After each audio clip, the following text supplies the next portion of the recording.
Ya kan begitu rumusnya kan. Antum bisa duluan, saya belakangan, kan bisa. Kita nggak bisa menolak ajal. Bisa jadi terbalik mungkin saja. Saya belakangan, antum duluan, bisa. Kita nggak bisa memilih teman-teman sekalian. Ya, atau mungkin saya duluan, bisa setelah antum. Ya Allah. Lihat kalimatnya. Apa itu Ustaz kalimatnya? Saya tarik lagi yang tadi, saya majukan sekarang. Kalimatnya, ihdinas siratal mustaqim. Siratal ladzina an'amta 'alaihim ghairil maghdubi 'alaihim waladdallin. Sebetulnya itu kalimat bukan bacaan biasa. Kalau antum lihat tafsirnya di ayat-ayat yang lainnya, ihdinas siratal mustaqim bukan sekedar tunjukkan jalan yang lurus. Awas hati-hati. Tapi di situ ada ungkapan. Pertama, ihdi itu dari kata hidayah. Berikan kami hidayah. Hidayah itu artinya petunjuk yang memudahkan dalam semua urusan. Semua. Yang susah jadi mudah. Yang sakit jadi sembuh. Maaf, yang kurang harta jadi bertambah.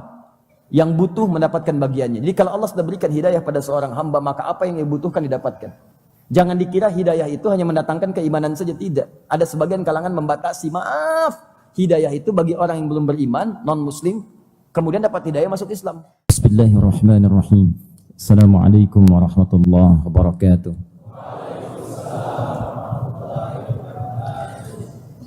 Alhamdulillahi rabbil alamin. Alladhi an'ama alaina ni'matal imani fa asbahna mu'minin. Wassalatu wassalamu ala rasulillahi an-nabiyil mursalin. An-nabiyil amin. Arsalahu rabbuna rahmatan lil alamin. Allahumma salli wa sallim wa barik ala hadha an-nabiyil karim.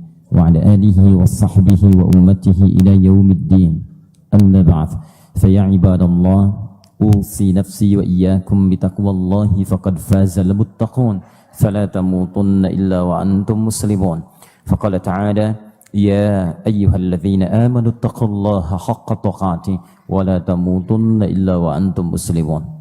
Saudara-saudariku dan pemirsa Akhir TV dimanapun Anda berada, alhamdulillah, tidak henti-hentinya kita bersyukur pada Allah Subhanahu wa Ta'ala. Kita masih diberikan kesempatan hidup sampai dengan maghrib saat ini, saat sementara saudara-saudari, sahabat-sahabat kita, sebagian dari kalangan manusia yang hidup di bumi telah kembali kepada Allah Subhanahu wa Ta'ala sesuai dengan keadaan ajalnya. Kita masih diberikan kesempatan hidup. Alhamdulillah, di antara sekian hamba Allah yang masih hidup, kita yang masih diberikan kesempatan untuk beriman kepada Allah Subhanahu wa Ta'ala.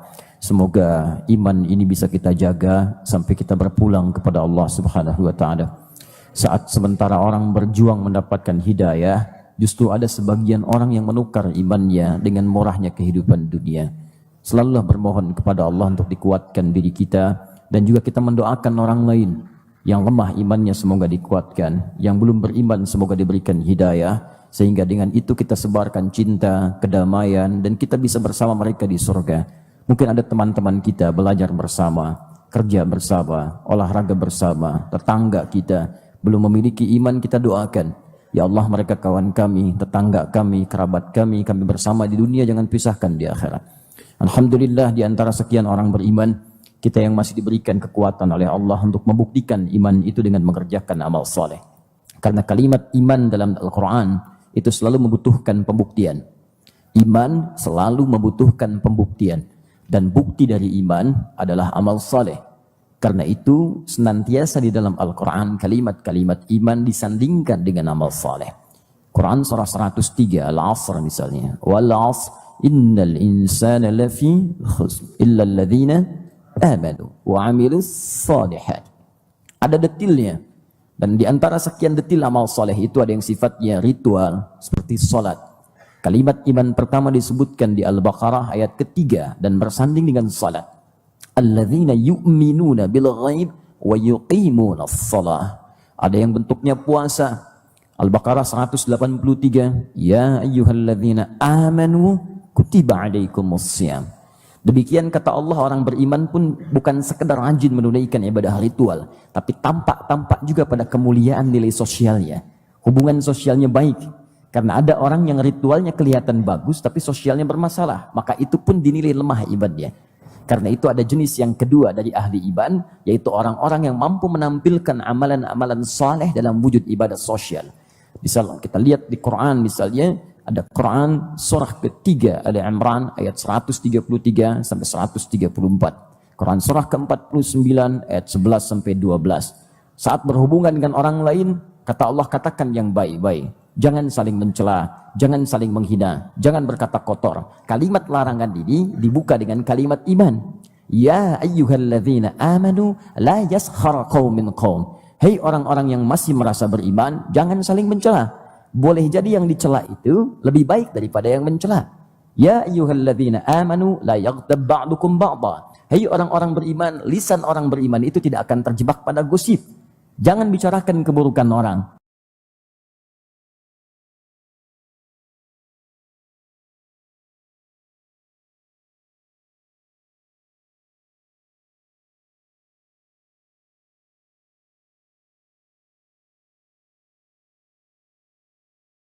Inilah keseimbangannya. Jadi kalau ada orang bagus kemudian ibadah vertikalnya, ibadah ritual, tapi kurang bagus sisi horizontalnya, maka ada yang kurang sempurna dalam ibadahnya. Sebaliknya, kalau bagus sisi horizontalnya, tapi buruk ibadah vertikalnya, maka ini pun ada yang lemah dalam ibadahnya. Kalau ini sudah terkumpul amal solehnya, baik sifatnya ritual atau sosial, itulah yang menjadikan kita punya bekal untuk ke surga. Di kalimat soleh itu yang menjadikan amal bisa dibawa sampai ke surga. Kalau cuma amal saja tanpa soleh, nggak akan nyampe ke surga. Karena itu ketika Allah memperkenalkan kalimat surga pertama di bumi, perhatikan baik-baik kalimatnya, diperdengarkan kepada makhluk di bumi, maka disebutkan di Quran surah kedua Al-Baqarah ayat ke-25. Allah sampaikan melalui lisan Rasulullah SAW, turun kemudian Al-Quran disampaikan melalui lisan Nabi. Perhatikan kalimatnya. Wa basyiril ladzina amanu iman wa amilus salihat. Amal saleh.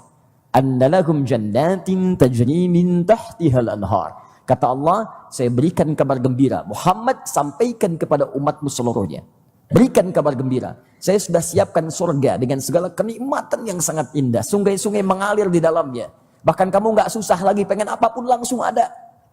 Langsung ada. Jannatin tajri min tahtihal anhar. Kullama ruziqu minha min thamaratir rizqa qalu hadzal ladzi ruziqna min qablu. Yang hebat wa utubihi mutasyabiha. Semua yang dipengenin ada, bentuknya sifatnya sesuai yang diharapkan, dibayangkan, enggak susah. Yang hebat ada yang sambil bertelekan, muttaqiina fiha 'alal araik. Sambil tiduran pengen anggur, enggak bayangin anggur, celing muncul. Dan ada di antara mereka yang pernah hidup di dunia belum mendapatinya. Belum dapat, begitu masuk surga kepikiran langsung ada. Ada malam-malam pengen ngaji ke Salman. Begitu mau lewat, tuh ada buah durian tuh harum rasanya. Bentuknya sempurna terlihatnya. Mau mampir, bukan karena nggak bisa, sudah uang nggak ada, kesempatan nggak punya. Akhirnya modalnya tawakal aja gitu kan. Maka dia datang ke majelis ilmu, Masya Allah. Begitu sampai ke majelis ilmu belajar, nyatat. Keluar dari majelis masih mikirin durian, meninggal. Begitu wafat kemudian Allahu Akbar. Dihisab masuk surga. Masuk surga kepikiran, ya Allah durian Salman. Celing. Ada. Wa utubihi mutasyabiha. Tapi poinnya amal saleh. Pertanyaannya, sampai dengan detik ini di malam ini, berapa banyak amal soleh yang sudah kita kumpulkan, terkhusus bagi Anda yang bercita-cita untuk ke surga. Duhai yang merindukan surga, berapa banyak bekal surga yang telah Anda kumpulkan sampai dengan saat ini? Jangan-jangan, maaf, Anda merindukan surga, tapi amalan Anda baru terbatas pada amalan dunia. Karena saleh itu melekat pada semua aktivitas kita. Terkhusus barangkali karena sekarang saya ada di lingkungan kampus, saya niatkan pula kepada semua stakeholder yang ada di kampus ini, termasuk mahasiswa-mahasiswinya. Ayo, jangan cuma sekedar belajar. Kalau cuma belajar, jangankan Anda, yang di luar pun yang belum beriman pada serius juga. Saya baru pulang dari Australia. Saya kunjungi kampus yang favorit di sana, ada Melbourne University, ada beberapa yang lain. Serius banget. Serius belajarnya, fasilitasnya serius. Tapi tidak menjadi amal soleh ketika tidak ada iman dalam pembelajarannya.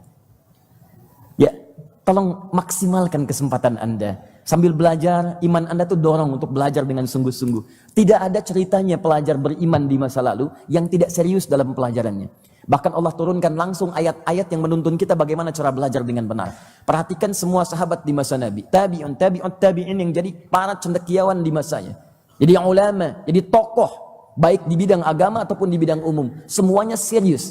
Kata Allah, nggak ada orang beriman belajar kecuali mempelajari sampai paham. Liyatafaqahu fid din. Jadi bukan cuma datang, ngisi absen, duduk paling belakang, kadang-kadang ngantuk, tidur, nggak pernah nanya, pulang. Begitu dekat ujian baru sistem SKS diterapkan. Ya, sistem kebut semalam, sistem kebut sejam, pinjam catatan teman, kopi, dia tidak demikian. Ya, pelajar beriman tidak begitu. Dan Anda petakan sampai dengan 4-5 tahun ke depan, apa yang Anda kerjakan di sini? Minimal hafalkan Quran. Hafalkan Quran. Datang sehari 1 ayat, 5 tahun. Anda diwisuda bukan hanya sebatas pelajar dengan IPK 4,0 itu. Tapi Anda pun mendapat status sebagai hafizul Qur'anil Karim. Demi Allah saya katakan, begitu Anda mendapati itu semua, Anda akan dimuliakan bukan cuma oleh orang dunia. Penduduk langit pun akan menghormati Anda. Naikkan, update status Anda. Berikan yang terbaik. Dan jangan khianati orang tua Anda. Karena mereka pun malam-malam hari bermohon kepada Allah. Keringat darah mereka, bekerja mereka. Perhatikan Bapak Al-Bukhari di ujung sana. Ujung bagian Sumatera di Aceh. Bagaimana menyekolahkan putrinya Rini ke UIN Ar-Raniri. Dengan luar biasanya, banting tulangnya, macam-macamnya. Lalu diarahkan anaknya untuk belajar dengan serius. Sampai ketika lulusnya. Bahkan sampai datang ke wisidanya untuk mengambil bagian dari syahadatnya. Syahadah, ijazahnya, sertifikatnya. Kalau Anda masih berpikir untuk malas-malasan dalam kuliah, coba tengoklah orang-orang yang serius di antara para ayah dan ibu yang mendoakan anak-anaknya. Itu di antara yang saya sampaikan untuk pembuka kita. Tapi yang paling dahsyat, ada tuntunan dalam Al-Quran yang memberikan garis kesuksesan bahkan dari sebelum lahir, sejak masa kandungan, masa kelahiran, masa remaja, dewasa, menikah, jadi ayah, sampai dengan sepuh, sampai kembali kepada Allah Subhanahu wa Ta'ala. Ada beberapa tuntunan ayat-ayat, bahkan hadis-hadis Nabi yang mengantarkan petunjuk pada kita bagaimana meraih kesuksesan dan kebahagiaan di 2 alam. Ada dalam bentuk ikhtiar, ada dalam bentuk yang sifatnya permohonan kepada Allah, memohon bimbingan dan petunjuk. Yang kedua ini yang akan kita keluarkan karena sisi ikhtiar kemanusiaan telah banyak dibahas dan dikaji, bahkan banyak studi-studi dalam bentuk seminar, stadium general membahas tentang bagaimana cara meraih kesuksesan dunia dengan ikhtiar. Tapi ada yang luput dalam bahasan bagaimana Allah menampilkan tokoh-tokoh utama dalam Al-Quran. Kalangan Nabi, orang-orang saleh, orang sukses, yang ternyata selain dengan ikhtiar fisiknya dan rencananya, mereka pun tawakalnya tinggi kepada Allah dan meminta petunjuk lewat doa-doanya. Apa saja doa-doa itu yang disebutkan dalam Al-Quran dan ditunjukkan dalam hadis, dan apa maksud dari doa semua itu, seperti apa memahaminya, bagaimana menerapkan konsepnya dalam kehidupan, itu yang coba kita bahas dalam kesempatan malam hari ini dengan tema doa-doa dalam Al-Quran dan sunnah Rasulullah sallallahu alaihi wasallam. Semoga Allah berikan kemudahan pada pertemuan malam hari ini, mudah disampaikan, mudah dipahami, dan insya Allah kita amalkan dalam kehidupan kita. Sudah siap belajar insya Allah? Baik. Bismillahirrahmanirrahim. Kita mulai materi kita. Doa-doa dalam Al-Quran dan sunnah Rasulullah sallallahu alaihi wasallam. Saya coba runtutkan dulu fase-fase kehidupan kita secara cepat, sehingga nanti kita bisa mendetilkan doa dimaksud di fase mana kita membutuhkan itu. Ya. Pertama, kita hadirkan dulu fase kandungan. Ini nanti dibagi 2. Ada yang dikatakan sulit, lama, atau bahkan bagi sementara orang dipandang mustahil untuk dapat memiliki keturunan, mustahil mengandung. Ada yang kedua, fasenya sampai kepada fase kandungan sedang mengandung. Yang ini nanti kita bahas. Kalau ada yang memvonis bahkan sampai mengatakan ini nggak mungkin mengandung, mustahil secara medis, tidak mungkin secara klinis. Maka apa doa-doa yang disebutkan dalam Al-Quran dan bagaimana cara mewujudkannya, sehingga dengan itu Allah bahkan redaksi Al-Qurannya, kalau dirasakan ada yang tidak sesuai dalam bentuk fisiknya karena penyakit atau yang lainnya, maka langsung jawaban Qurannya fa-aslahna lahu zawja. Kami akan perbaiki itu yang kata medis tidak mungkin, maka tidak ada yang tidak mungkin bagi kami, kata Allah. Yang kedua, kalau nanti kandungannya sudah mulai tanda-tandanya muncul, mengandung dia, maka apa doa-doa yang dimunculkan oleh Al-Quran sehingga kandungan ini berjalan dengan baik, bukan hanya baik secara fisik, Tapi juga yang paling menarik, dijaga oleh Allah sehingga terlahir keturunan yang soleh kemudian hari. Di fase yang pertama, fase kandungan. Kedua, fase kelahiran. Saya tuliskan misalnya di sini fase sampai ke balita dulu. Awas, ini pun sangat menentukan bagi kita yang lewat, mungkin terlihat biasa karena sudah terlewat. Tapi jangan lupa ada generasi kita belakangannya akan menyusul. Anda tidak dapat, maka jangan biarkan generasi saat sebelum kita pun atau generasi nanti yang menyusul kita pun tidak mendapatinya. Ingat prinsip-prinsip sahabat Nabi. Kalau bapaknya nggak bisa, anaknya mesti dapat. Ayahnya tidak mendapatinya, anaknya harus dapatkan. Ibunya nggak mampu, anaknya harus bisa. Ibnu Abbas itu pengusaha, pedagang, pebisnis. Maaf, kesibukannya menjadikan beliau tidak maksimal mengikuti ta'lim Nabi. Tidak maksimal itu nggak bisa setiap hari. Ya, weekend, sepekan sekali datang, sepekan sekali datang. Selebihnya bekerja, berniaga, dapat harta, sedekah. Ya, kerjakan tuh yang baik-baik, amalnya di situ. Tapi walaupun cuma sekali dua kali ikut taklim, sepanjang hidupnya hafal 200 hadis. Saya bukan bicara Al-Quran, kalau Quran sudah normal. Ya, sudah biasa, hadis hafal 200 hadis. Ya, paman Nabi, hubungan dekat dengan Nabi, sibuk, pekerja luar biasa, pedagang sukses, dunia dapat, masih sempat ikut taklim, hafal hadis sampai 200 hadis. Anda bayangkan? Nah, coba kalau kadang-kadang kalau punya waktu senggang, coba banding-bandingkan dengan diri kita. Saya siapa ya? Paman Nabi bukan, kerabat Nabi bukan, sahabat Nabi bukan, tetangga Nabi juga bukan. Ya, sukses gak sesukses Abbas, harta gak sebanyak Abbas. Terus persoalannya sehebat apa dan sibuk apa saya? Dalam sepekan hanya dunia aja, gak pernah ada kesempatan untuk akhiratnya. Dan mengejar akhirat itu bukan ketinggalan dunia, tapi terbalik rumusnya. Anda kejar dunia belum tentu dapat akhirat, Anda kejar akhirat dunia akan ikut. Kata Ibnul Qayyim Al-Jauziyah seperti bayangan. Dunia itu seperti bayangan, dikejar-kejar, gak akan ketangkap. Kalau mau coba silahkan besok nanti, ada bayangan kejar oleh Anda. Ya, kalau mau coba aja silahkan, kalau nggak ada kerjaan. Kejar, susah. Caranya gampang, kalau bayangan pengen dikuasai, nggak usah dikejar, berbalik, Anda jalan, dia ikut. Lihat aja, ikut ya, balik, ikut. Dunia tuh begitu. Tapi yang dahsyat, beliau tahu, saya cuman sampai nanti mungkin nggak maksimal hadisnya, tapi anak saya nih, si bungsu Abdullah, dia mesti lebih hebat dibandingkan saya. Dari kecil diinvestasikan. Ini investasi saya nih. Fudail, layani Nabi karena kamu sudah mulai matang. Remaja, sudah tumbuh jadi pemuda, layani Nabi. Bantu Nabi. Sampai nanti wafatnya Nabi yang membawakan air wudhunya itu anaknya Abbas, namanya Fudail. Ya, sebelum wafat di pangkuan Sayyidah Aisyah radhiyallahu taala anha. Kan diriwayatkan di Al-Bukhari Nabi berwudhu dulu. Siapa yang membawakan bejana wudhunya? Fudail, anaknya Abbas. Itu bapak tuh mikir sampai ke situ. Bapak nggak mampu mendekati Nabi, anakku yang mendekati Nabi. Yang bungsu punya kesempatan banyak untuk belajar, dikirim ke majlis Nabi dari usia-usia dini, 2 tahun, 3 tahun, mulai merangkak-rangkak, bertemu Nabi, melihat cinta pada Nabi. Demikian. Anak-anak antum dekatkan di lingkungan orang saleh, maka dia akan mendapatkan bagian kesolehannya dan mencintainya. Dekatkan pada Tobot, dia akan cinta Tobot. Tobot X, Tobot W, Tobot Z, Tobot nanya. Dekatkan pada Robocop, dia cinta Robocop, Robocop Poli, Embers, ya, Heli dan sebagainya. Ya, dekatkan pada Tayo, dia cinta dengan Tayo. Semua.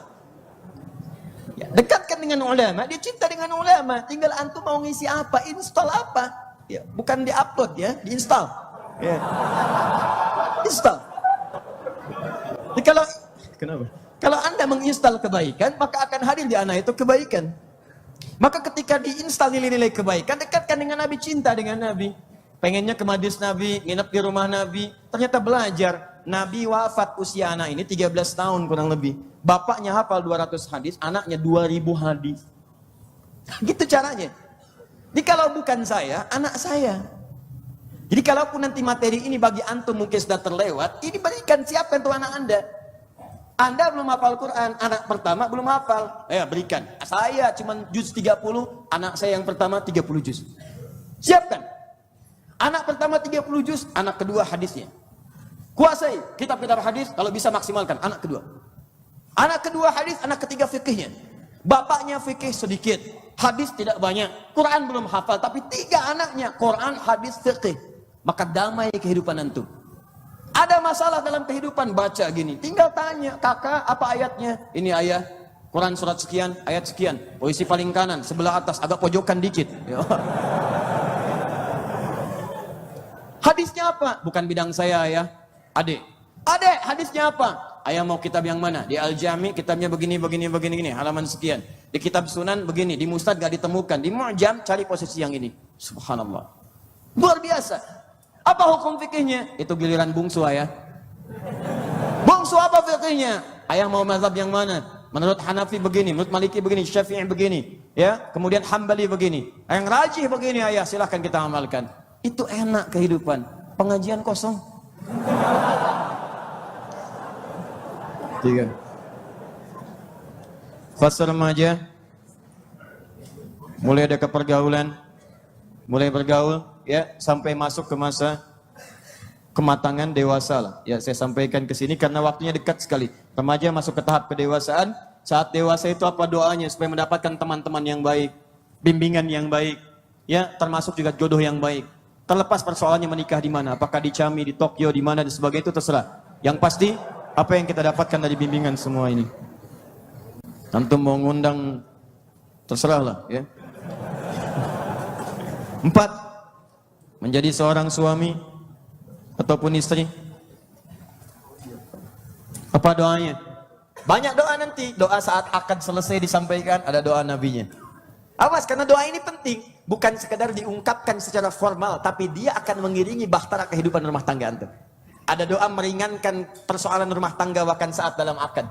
Jadi nanti ketika akad selesai dilakukan, rumah tangga boleh dimulai, bukan gak punya masalah, tapi setiap masalah diringankan oleh Allah Subhanahu wa taala dengan permohonan yang dia sampaikan itu. Ada yang terkait dengan rizki. Rizki berlimpah, kayaknya tuh datang lagi. Orangnya kayak biasa, tapi kayaknya nggak susah dengan rizki. Jadi begitu dia butuh sesuatu, datang, pas gitu kan, datang, luar biasa. Ini tahap 4. 5. Jadi seorang ayah. Ini saya masih di kehidupan pribadi dulu ya, belum ke profesi. Ini juga ada. 6. Menjadi kakek. Ada doanya dalam Al-Quran. Ketika sudah antum menjadi seorang kakek, kan? Kalau mulai lahir cucu 1, berarti antum telah menjadi kakek. Cucunya 2, antum jadi kakek-kakek. Ya? Nah, ini ada nanti hal-hal penting yang dimintakan oleh Al-Quran, termasuk petunjuk Nabi dalam hadisnya. 7. Allah. Sudah semakin sepuh, bahkan masuk, ada yang periodenya ke periode pikun.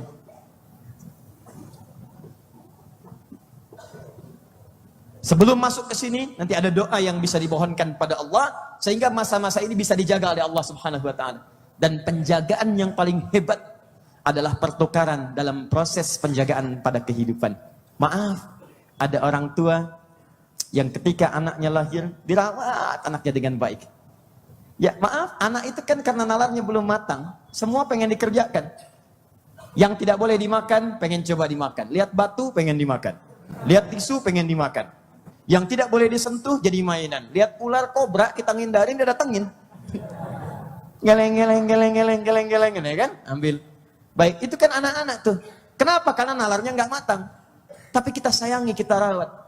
Popoknya basah kita ganti, kotoran keluar kita bersihkan, dirawat-rawat, disayang-sayang, tidur kita pelukin.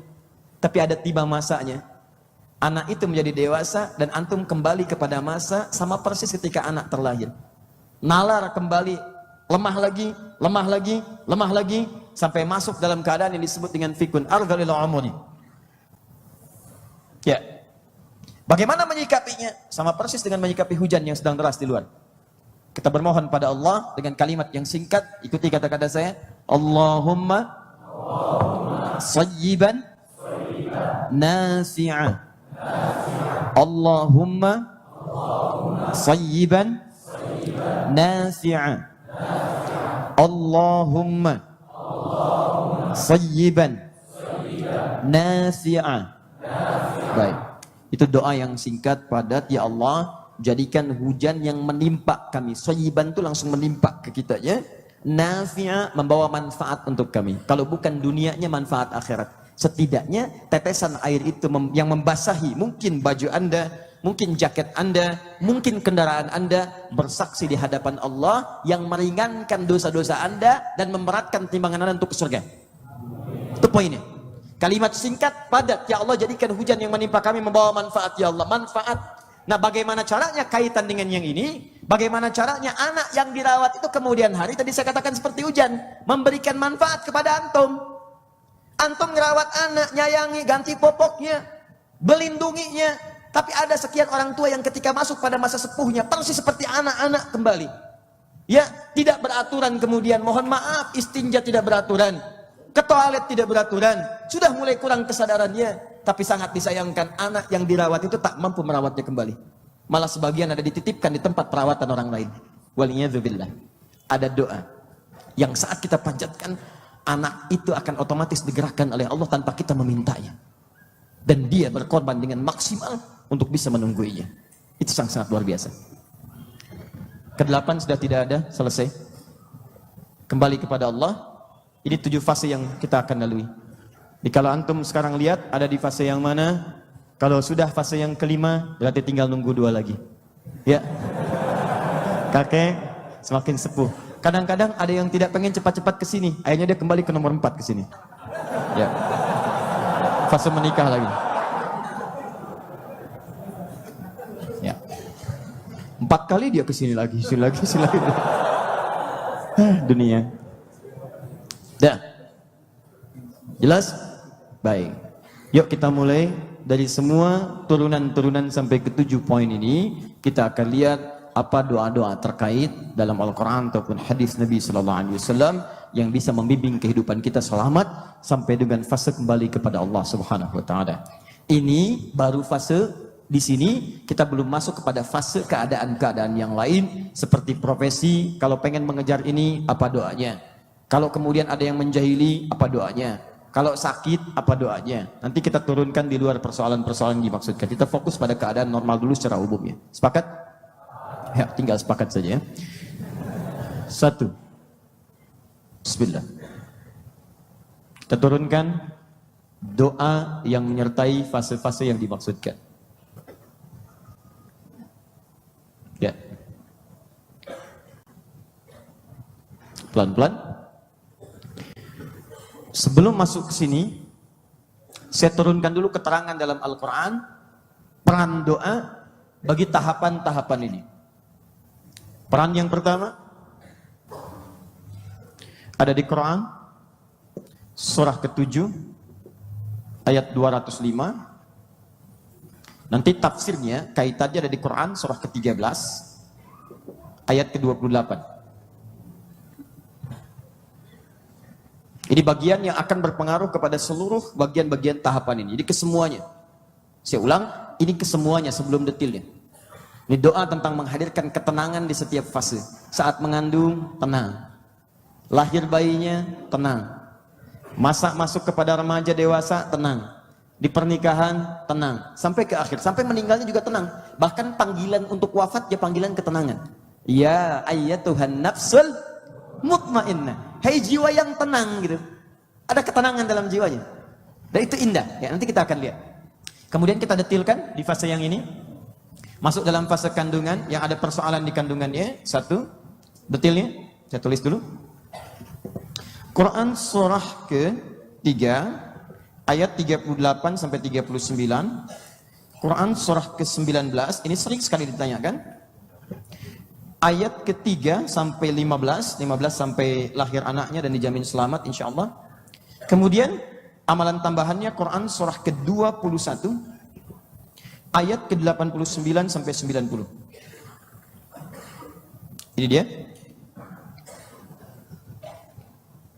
Kalau sudah datang tanda-tanda kehamilan, ya sudah mulai kelihatan nampak mengandung, baik, maka pindah doanya. Quran surah ke-7 Al-A'raf ayat 189. Ini sudah terasa di fase kandungan lemah, ringan sampai ke berat ya. Ya, falamma taghasyaha hamalat hamlan khafifa, kandungan ringan, famarrat bih, terus berproses. Falamma athqalat, maka semakin berat sampai dekat ke kelahiran. Da'awallaha rabbahuma, maka calon ayah dan ibu itu berdoa kepada Allah. Nah, doanya ada di situ. Ya, doanya ada di sini. Nanti dia akan menggabungkan 5 sifat. Ya, ini satu nama gabungan dari 4 sifat jadi 5 sifat. Sifat pertama Quran surah kedua ayat 168. Sifat kedua Quran surah ketiga ayat 110. Sifat yang kita bahas ya, sifat yang kita bahas. Sifat ketiga di Quran surah ketiga ayat 104, dan sifat yang keempat di Quran surah ke-46 misalnya ayat ke-15. Ini. Kemudian ketika terlahir, pelan-pelan lahir dia, tumbuh, ya. Kemudian bagaimana caranya untuk bisa menjadi perhiasan dalam pandangan kita. Jadi bahasa Qurannya qurrata a'yun. Qurrata a'yun itu kalau dilihat kelihatannya semuanya positif gitu, enak. Ya, karena nanti ada gambaran di ayat Quran, manusia itu seperti saya sampaikan tadi pagi di Al-Fathu, ada orang-orang yang ketika dilihat wajahnya terbayang karakteristiknya. Nah, ada bahasa dalam Quran, usahakan supaya orang lihat antum itu, jadi yang nampak tuh kebaikan-kebaikannya. Lihat antum tuh tenang gitu, enak. Lihat wajah anda tuh apalagi ingat sholat. Begitu melihat anda ingatnya pengen ke surga. Begitu melihat anda ingatnya pengen hafal Quran. Begitu melihat wajah anda ingatnya pengen ke masjid. Usahakan tuh antum punya aura begitu. Dapatkan itu semua. Jangan sampai lihat anda ingat utang, ya. Ingat anda masalah gitu kan. Iya. Karena ada yang seperti itu gambarannya. Semua akan terkait dengan perilakunya. Coba kalau saya sebutkan satu nama, pasti yang diingat tuh perilakunya, karakteristiknya. Messi, Lionel Messi, pasti bola kan? Gocekannya, Barcelonanya, ya ngalahin Madrid 3-0 di Copa del Rey. Ya, sebentar lagi mau ketemu lagi, ketika Ronaldo pergi semuanya direpot. Ronaldo di Juventus, ya kan? Konon mau mendatangkan Mourinho. Kalau Solari nggak bisa mengatasi persoalan, Mourinho mau datang. Ya, oh itu semua. Wih, apa saya? Mau tanya apa? Ya. Ayo silakan Liga Inggris, Liverpool, cuma beda satu sekarang. Nanti Liverpool akan ketemu dengan Everton, derby itu Merseyside. Sebentar lagi tuh. Ya kalau dia imbang kesusul sama Manchester City, ataupun kalau menang Manchester City. Ya tapi trio Firmansyah itu sudah mulai stabil lah sekarang gitu ya. Apa saya? Ketiga Tottenham Hotspur kalah lagi sama Chelsea kemarin, padahal dia kemarin sudah mulai agak stabil kalah sama Chelsea. Ya. Muncul lagi terus, keempatnya Arsenal, kelima MU, ya keenam Chelsea agak merangkak. MU setelah Solskjaer walaupun caretaker itu, ya, nah itu sudah mulai agak stabil. Nah ini konon akan dipermanenkan, hafal saya. Nonton? Tidak. Serius, saya tidak nonton. Untuk apa? Membuang sesuatu yang bisa dilihat belakangan. Anda malam bisa tahajud, ngapain nonton bola? Bola bisa dilihat besok, diulang kembali. Tahajud belum tentu hidup besoknya. Kalaupun Anda dapatkan besoknya, yang ini terbuang. Pahala sekarang untuk apa dihilangkan? Untuk bisa mendapatkan sesuatu yang besok bisa dilihat. Bola malam ini kelihatan besok. Rugi nggak lihat malam ini, nggak ada ruginya. Besok lihat. Antum nggak tahajud, nggak bisa diulang. Besok tahajud, pahala yang sekarang hilang. Saya buktinya bisa. Nyampaikan apa yang antum tanyakan. Indonesia menang 2-1 saya tahu. Ya, Martinus jadi populer saya tahu. Ya, depan gawang tinggal dengan kiper nggak gol saya tahu. Nonton tidak. Ya, itu kapan? Tapi tahu gitu, lihat dan sebagainya. Insya Allah lah, kalau yang jadi bahan bacaan saya tahu tuh. Tapi kalau yang kurang penting atau berkait dengan privacy, saya nggak terlalu suka. Ya, saya nggak tahu kalau Syahrini nikah dengan Reno Barak di Jambi itu saya nggak tahu. Kalau yang lain, itu urusan lain. Saya nggak tahu itu. Sudah. Jadi ke situ tuh ya. Aduh. Dan sini ya. Quran.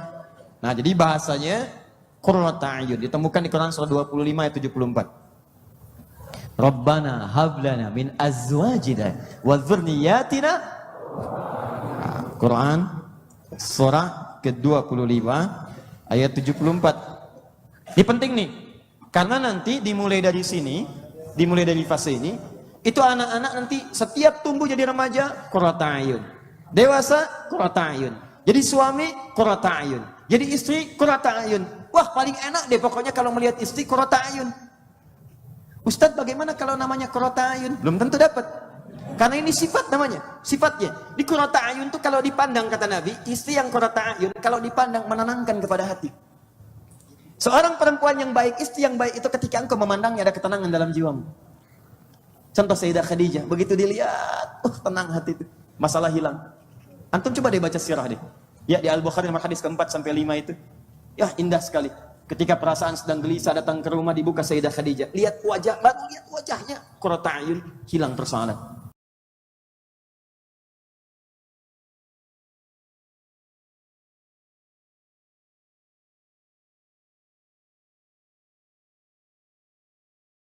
Enak. Coba latihan.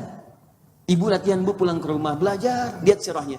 Kan saya sering katakan, kenapa Nabi diizinkan menikah dengan lebih daripada 4 istri? Karena seluruh istri Nabi itu petunjuk miniatur semua karakteristik perempuan di bumi. Coba ibu lihat, ibu mirip siapa karakternya? Kalau wajah yang gak akan sama, mustahil. Ya, ya serius, gak akan sama. Cuma karakteristik pasti ada. Lengkap Pak istri Nabi itu. Dari yang paling cemburuan sampai yang paling perhitungan. Sebelum menikah dengan Nabi. Itu semuanya tuh ada dunia. Hitungannya belanja, cemburunya urusan-urusan dunia. Begitu setelah menikah dididik oleh Nabi. Yang tadinya cemburu dunia, sekarang bagaimana kalau si fulana tahajud, saya pun mesti tahajud. Si fulana hafal wahyu yang ini, saya pun mesti hafal. Dulu hitungannya uang belanja. Ketika menikah dengan Nabi, bagaimana caranya satu kurma jadi ibadah. Itu yang diikutin. Dan indahnya itu tenang kehidupan rumah tangga, qurrata a'yun. Begitu dilihat indah, pelajari. Ibu ya Bu ya, coba setidaknya Sayyidah Khadijah. Itu indah sekali. Sampai dalam mimpi disebut-sebut Khadijah. Ibu juga begitu tuh, begitu suami mimpi yang disebut ibu kan. Masya Allah, Maisarah gitu kan. Gak apa-apa. Ya, siapa aja namanya gak ada masalah. Tapi latihan. Besok buktikan. Suami punya masalah besar di pekerjaannya, gelisah, kuat. Pulang ke rumah, buka pintu, ibu yang sambut. Masya Allah, senyum. Begitu dibuka, wah tambah masalah.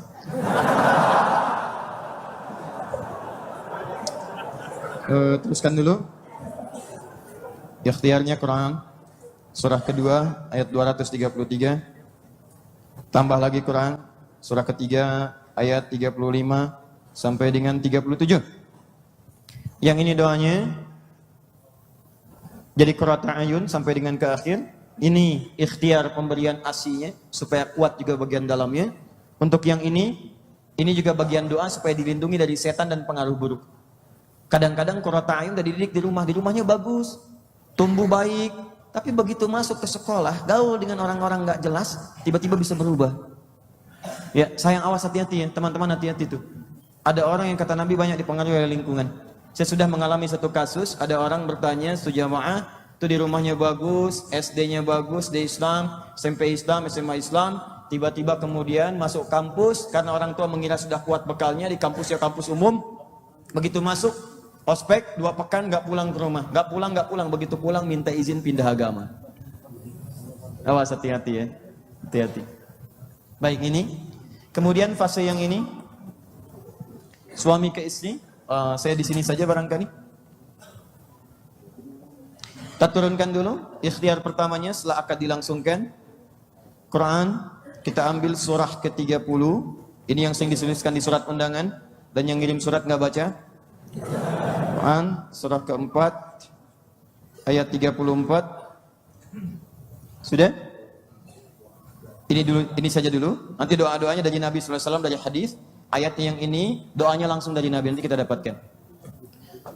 Kemudian fase menjadi seorang ayah. Saya tuliskan cepat Quran surah ke-31 ayat 13 sampai dengan ayat ke-19. Quran surah kedua ayat 133. Kemudian nanti ini kita turunkan lagi ke bawah sampai ke jadi seorang kakek. Ya, kita turunkan Quran misalnya surah ke-46 ayat ke-15. Ini ke orang tua sampai dengan ke atas. Kembalikan lagi ke sini Quran surah kedua ayat 133. Kembalikan lagi ke sini karena ada kaitan dengan pesan warisan. Kemudian semakin sepuh di Quran surah ke-22 ayat yang ke-5. Kita ambil dalilnya dulu dan kita bahas detailnya setelah menunaikan salat Isya berjamaah insyaallah. Semoga Allah muliakan kita semua dan semoga nanti kita dimudahkan oleh Allah. Kita bahas setelah menunaikan salat Isya berjamaah insyaallah. Saudara-saudariku, alhamdulillah kita telah menunaikan salat Isya berjamaah. Semoga salat kita diterima oleh Allah Subhanahu wa taala. Demikian juga dengan saudara-saudari kita yang terhubung lewat saluran Akhir TV dimanapun Anda berada. Semoga juga yang belum menunaikan salat insyaallah dimudahkan oleh Allah Subhanahu wa taala, dan yang sudah menunaikan semoga juga diterima oleh Allah Subhanahu wa taala.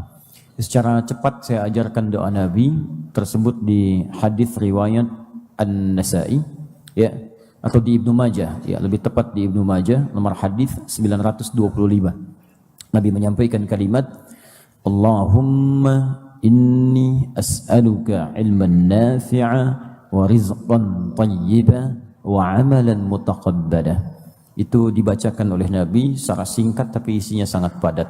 Ya, setiap selesai beliau menunaikan salat, kemudian ada urutan-urutan zikir dari bacaan-bacaan zikir Quran surah 4 ayat 103 itu yang menurunkan kalimat subhanallah, alhamdulillah, ya dari istighfar, kemudian juga Allahumma antas salam dan terusannya, sampai kemudian juga bacaan-bacaan Quran, sampai kemudian ke doa. Nah, doa tadi yang dibacakan, ya Allah anugerahkan kami ilmu yang bermanfaat, rizki terbaik, dan mohon terima amalan kami. Semoga setidaknya kita diberikan kemuliaan itu. Baik, kita lanjutkan. Sekarang kita masuk kepada detail pembahasan setelah bagian turunan-turunan dalil-dalil sebagai alasan argumentatif dari pembahasan malam ini kita tampilkan. Maksud kami nanti kalau ada teman-teman membutuhkan referensi bacaan, jadi ayatnya sudah terhubung dengan itu. Yang kedua, kalau nanti di soal ditanya oleh orang lain, kita bisa punya alasan. Dan yang lebih kuat, kita bisa punya keyakinan saat mengamalkan itu bahwa ini berdasarkan petunjuk Al-Quran. Kalau Allah yang memerintahkan, alhamdulillah, kemudian kita amalkan, jadi kita bisa memohon kepada Allah, ya Allah, Engkau yang telah perintahkan, aku sudah lakukan, dan Engkau berjanji akan mengabulkan. Ini yang paling menarik. Kita mulai dari sini dulu tentang prinsip doa. Quran surah ke-7 ayat 205 digabungkan dengan Quran surah 13 ayat ke-28. Wadhkur rabbaka fi nafsika tadarruan wa khifatan wa dunal jahri minal qaul. Quran surah 7 ayat 205. Kata Allah, wadhkur, dan berzikirlah dan berdoalah. Ya, di sini doa disebut dengan zikir. Zikir itu semua amalan yang mampu mendekatkan dan mengingatkan kita dengan Allah Subhanahu wa taala. Bukankah Anda saat berdoa Anda dekat dengan Allah? Bukankah saat berdoa ingat dengan Allah? Karena itu semua amalan yang mampu mendekatkan dan mengingatkan kita dengan Allah disebut zikir namanya dalam Al-Quran. Barusan kita salat. Salat itu mendekatkan kita dengan Allah dan jadi ingat kita dengan Allah. Karena itu salat dalam Al-Quran disebut dengan zikir. Buka Quran surah ke-20 ayat ke-14. Innani, kata Allah, innani anallahu la ilaha illa ana fa'budni wa aqimis salata li dzikri. Saya Allah, tidak ada Tuhan selain saya, sembah saya. Bagaimana cara menyembahmu ya Allah? Tunaikan salat li dzikri, sebagai zikir kepada saya. Di salat itu oleh Al-Quran disebut dengan zikir. Persis sama bacaan Al-Quran. Bukankah Anda saat baca Al-Quran merasa lebih dekat dengan Allah? Merasa ingat Allah? Karena itu ketika Anda membaca Al-Quran, Al-Qurannya disebut dengan zikir. Quran surah ke-15 ayat 9. Inna nahnu nazzalna dzikra wa inna lahu lahafizun. Sungguh kami telah turunkan Al-Quran sebagai zikir. Maksudnya sebagai wasilah untuk mendekat kepada Allah. Jadi kalau antum ingin merasa dekat dengan Allah, pengen terhubung, pengen dekat, pengen dapat ketenangan, maka diantara caranya adalah ambil wudhu, buka mushaf, baca Quran. Demikian penghafal Quran itu disebut sedang berzikir. Makanya ciri penghafal Quran itu yang paling mulia, cirinya bukan berapa banyak ayat yang dihafalkan, tapi seberapa dekat hubungannya tersambung dengan Allah dari sekian ayat yang dia hafalkan. Jadi kalau ada orang menghafal Quran semakin jauh dari Allah, ada yang salah dengan hafalannya. Di penghafal Quran itu semakin banyak dihafal, semakin dekat dengan Allah. Semakin dekat dengan Allah, semakin terjaga dari perbuatan maksiat. Karena dijaga oleh Allah. Makanya orang-orang yang hafal Quran, kata Quran itu, kalau benar hafalannya, Quran surah ke-35, ayat 32, paling kiri sebelah atas, ya, disebut, ثُمَّ أَوْرَثْنَا الْكِتَابَ الَّذِينَ اصْطَفَيْنَا مِنْ عِبَادِنَا فَمِنْهُمْ ظَالِمٌ لِنَفْسِهِ وَمِنْهُمْ مُقْتَصِدٌ وَمِنْهُمْ سَابِقٌ بِالْخَيْرَاتِ بِإِذْنِ اللَّهِ. Kata Quran, penghafal Quran terbagi tiga. Ada yang zalim. Dia menghafal banyak ayat, tapi ayat itu tidak membimbing pada dirinya untuk berbuat baik. Dia salah menempatkan ayat. Di lisannya berkata, wailul lil mukadzibin, celaka bagi para pendusta. Dia hafal ayatnya tapi berdusta. Di lisannya berkata, qul huwallahu ahad, hanya Allah yang esa. Tapi lisannya mengatakan semua agama sama, menuju pada Tuhan yang sama, cuman caranya beda-beda. Ya, jelas? Di lisannya berkata, qul ya ayyuhal kafirun, la a'budu ma ta'budun, sampai lakum dinukum waliyadin. Ya, tapi lisannya mengatakan prinsip yang berbeda dengan keterangan Al-Quran. Berarti ada sesuatu yang tidak tepat dalam pendirian kehidupannya. Wa minhum muqtasid. Ada orang hafal Quran paket hemat. Muqtasid itu paket hemat baru untuk dirinya, belum bisa berbagi dengan yang lain. Mojok-mojok di masjid, Kadang di tiang masjid, nempel ke tembok, ngulang-ngulang hafalan, diminta jadi imam belum mau, diminta ngajar, ya, mengatakan nanti saja. Nah, itu untuk dirinya dulu itu muktasid. Hemat bagi pribadinya. Tapi yang hebat, wa minhum sabiqum bil khairati biiznillah. Penghafal Quran yang Qurannya membimbing dia untuk berbuat baik. Semakin dekat dengan Allah, semakin banyak kebaikannya. Diciri orang yang dekat dengan Allah itu tampak dari kebaikan. Lihat wajahnya enak, ya, perilakunya baik, sifatnya baik. Apalagi penghafal Quran. Dan itulah fungsi zikir. Karena itu orang yang menghafal Quran itu disebut sedang berzikir. Tingkat zikirnya 4 kali dibandingkan dengan yang sekedar membaca.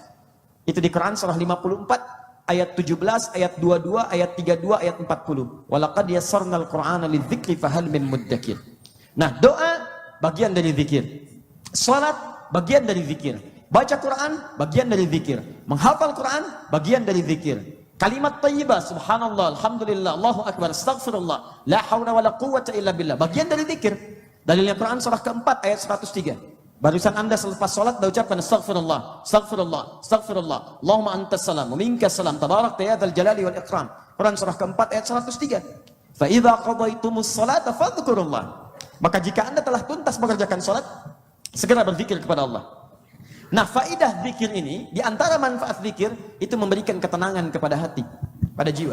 Dalilnya Quran surah 13 ayat ke-28. Perhatikan sini. Ala bidzikrillahi tatma'innul qulub. Ala bidzikrillahi tatma'innul qulub. Ala itu harful ikhbari wat taukid. Huruf yang menunjukkan pemberian informasi yang sifatnya begitu kuat. Kalau kita terjemahkan kata Allah, ala, saya informasikan dengan kuat ya. Bukan sekedar ketahui. Saya sampaikan dengan kuat. Saya tegaskan, kalau dalam bahasa yang paling singkat, saya tegaskan. Bidzikrillahi, dengan kalian berzikir kepada Allah, tatmainnul qulub, maka zikir itu akan berdampak pada ketenangan hati. Kalau hatinya sudah tenang, maka semua kontrol aktivitas itu akan mudah kemudian diarahkan. Di sumber aktivitas kita itu sumbernya dari hati, dari jiwa, dari roh. Di manusia itu dibagi 3 elemen dalam hidupnya. Ada roh, bagian dalamnya. Ada akal, ada fisik. Jadi semua perintah itu datang lewat roh dari dalam, dari hati kita. Ini cuma eksekutor aja. Tangan eksekutor, ngambil. Kalau bagian jiwa kita katakan kerjakan, dia kerjakan. Mata lihat. Jangan lihat, tidak akan melihat. Merem. Fokus. Bicara. Jadi fisik itu cuma eksekutor.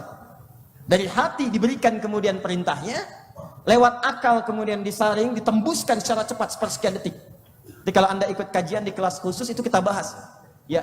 Jadi kalau di kedokteran cuma ada anatomi tubuh termasuk di biologi, itu nanti dalam Al-Qur'an anatomi manusia dibagi pada 3 elemen tadi. Hubungan antara roh sampai ke akal sampai ke fisik. Nyambung. Mata Anda sehat secara fisik tapi tidak sehat secara roh. Anda tanya dokter mata, apa ciri-ciri orang yang matanya jelas sehat? Kata dokter, matanya jelas, pandangan jelas, tidak pakai alat bantu, objeknya terlihat nampak bagus. Secara optik sempurna pantulan gambarannya. Bagus. Katakan, dok, saya melihat yang seperti itu. Banyak. Lihat jelas, nampak terang. Tapi ada persoalan. Ketika keluar dari masjid, dia nggak bisa bedakan mana sendal dia, mana sendal orang. Itu apa masalahnya? Paham ya? Nah, itu gambaran tuh. Nah, tapi apa kaitan dengan kehidupan kita? Secara singkat, ini kalau kita bicara lebih umum saja. Secara singkat, keadaan hati yang tenang itu akan cenderung memberikan respon-respon kepada fisik untuk beraktivitas dengan nyaman. Jiwa yang tenang cenderung melahirkan aktivitas yang cemerlang. Hati tenang, pikiran nyaman. Jiwa tenang, pergerakan tenang. Bicara pun tenang, pandangan tenang, langkah kaki tenang. Beda, jiwanya gelisah, semua akan nampak di fisik. Duduk gak enak, makan tidak enak, tidur gak nyaman, semua terpengaruh. Nah, apa yang bisa memberikan dampak ketenangan pada jiwa sehingga aktivitas kita itu berlangsung dengan nyaman? Mau makan enak, minum enak, tidur enak, segala enak. Apa di antara amalannya? Kata Allah, doa. Tadi ada sholat, tapi masa iya bayi bisa sholat? Di kandungan kemudian, baru lahir. Kapan fase sholat muncul? Di sini. Kapan fase bacaan Quran bisa muncul? Sejak mulai kemudian, baru dia bisa bicara, dia bisa baca. Kapan kemudian istighfar bisa muncul? Sejak mulai dia kemudian tumbuh, baru dilakukan. Tapi doa bahkan bisa dikerjakan oleh orang-orang di sekelilingnya. Doa itu ketika Anda sampaikan kepada Allah, maka bisa memberikan dampak ketenangan di semua level yang Anda lalui ini. Bagaimana caranya? Saat mengandung, bayinya ikut tenang.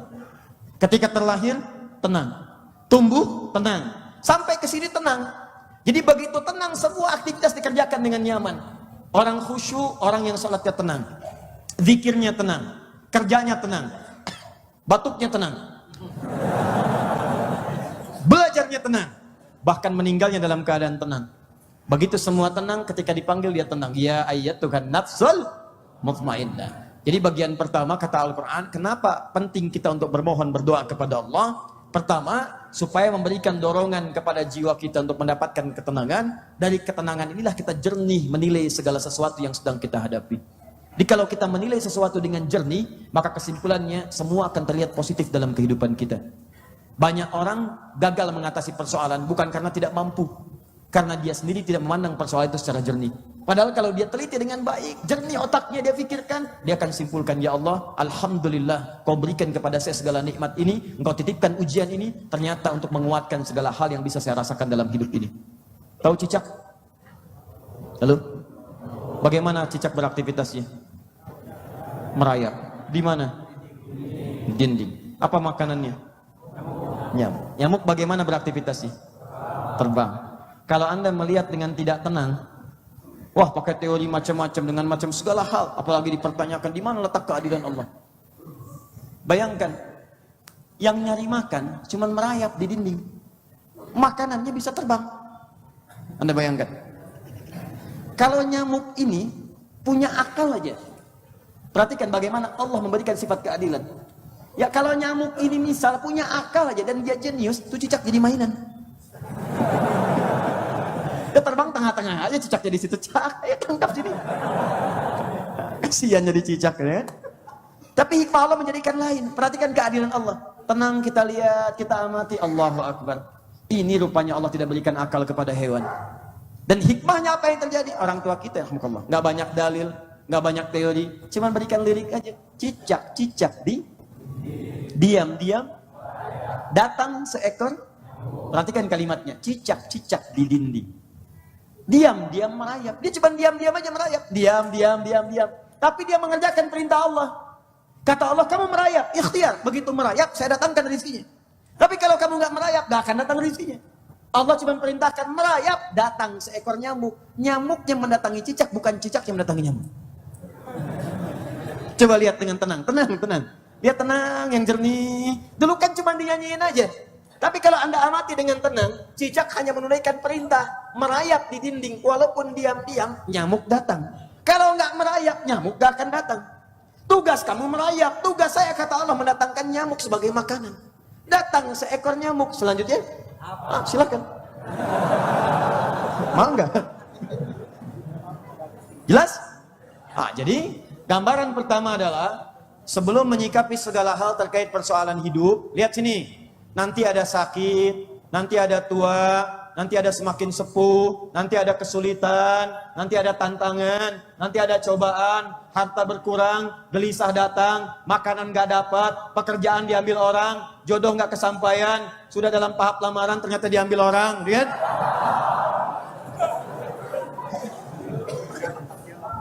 Kalau tidak tenang keadaan hatinya, gelisah jiwanya, bukan sekedar masalah tidak selesai, tapi bisa mendatangkan masalah baru. Dan tidak sedikit yang mengakhiri nyawanya.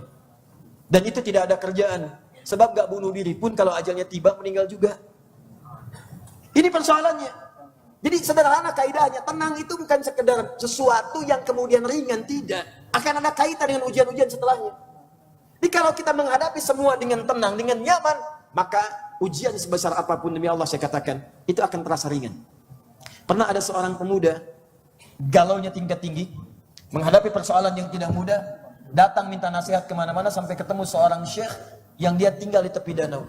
Begitu datang kepada seorang syekh, syekh itu cuma mendengarkan, tiba-tiba mengajak pemuda itu, saking tenangnya diajak jalan aja. Dia bawa kemudian pemuda itu ke tepian danau, dia bawa 1 buah gelas, ya. Kemudian dia genggam garam, 2 genggaman. Setelah itu dia ambil 1 celupan. Dia ambil dengan gelas itu 1 air dari danau yang tawar itu. Dia masukkan bagian genggaman pertama garam ke gelas dimaksud. Begitu sudah selesai dia adukan, dia katakan pada pemuda itu, silahkan minum. Pemuda ini mengatakan, untuk apa? Kata saya itu minum saja. Begitu diminum, masuk ke mulutnya, langsung dia muntahkan. Kenapa? Asin gitu. Oh begitu, baiklah. Kemudian beliau tumpahkan semuanya ke danau yang tadi, lalu genggaman garam yang satunya dilemparkan ke danau semua. Selesai dilemparkan, diambil lagi airnya. Begitu diambil lagi, danau yang bening, bagus, jernih, coba kamu minum sekarang. Begitu diminum, Masya Allah, diminum. Bagaimana rasanya kata Syekh tadi? Tawar, enak, segar. Begitulah keadaan hatimu. Kalau hatimu itu sempitnya sesempit gelas ini, maka masalah kecil pun akan terasa asin dalam kehidupan. Gak akan enak. Tapi kalau keadaan hatimu tenang seperti danau ini, luas keadaannya, maka masalah sebesar apapun tidak akan berpengaruh pada jiwamu. Sebelum kita bicara doa yang luas-luas, maka prinsip doa diberikan oleh Allah kepada kita. Di antara fungsi doa yang paling utama memberikan kelapangan kepada hati. Makanya banyak orang yang berdoa, itu ketika mulai dipanjatkan, yang pertama Allah berikan ketenangan dalam jiwanya. Walaupun solusinya belum datang pada saat itu. Gak percaya silahkan. Anda besok mau ujian di kampus. Ujiannya materi yang luar biasa. Kelihatannya susah, dosennya killer, dan tidak mudah memberikan nilai. Malam-malam Anda tahajud, ya Allah, berikan kemudahan besok ya Allah. Anugerahkan hamba kesempatan untuk mengisi ujian dengan mudah ya Allah. Berikan IPK yang terbaik ya Allah. Berikan nilai yang sempurna di sini ya Allah. Demi Allah saya katakan, begitu selesai berdoa, tenang aja. Walaupun ujian belum dilakukan. Wah, pas ujian besoknya, wah, ternyata mudah dikerjakannya itu. Selesai. Indah. Nyaman gitu. Tapi yang paling menarik, belum ujian aja udah tenang. Itu yang dimaksudkan dengan doa. Silakan cek demi Allah, apakah itu proyek, apakah itu yang lainnya. Jadi ketika Anda menghadapi persoalan, prinsip doa yang diberikan oleh Allah pertama kali jawabannya adalah ketenangan pada jiwa. Itu poinnya. Dan saya sering katakan kepada Anda, ketenangan itu kadang-kadang lebih penting dibandingkan banyaknya harta yang dipegang.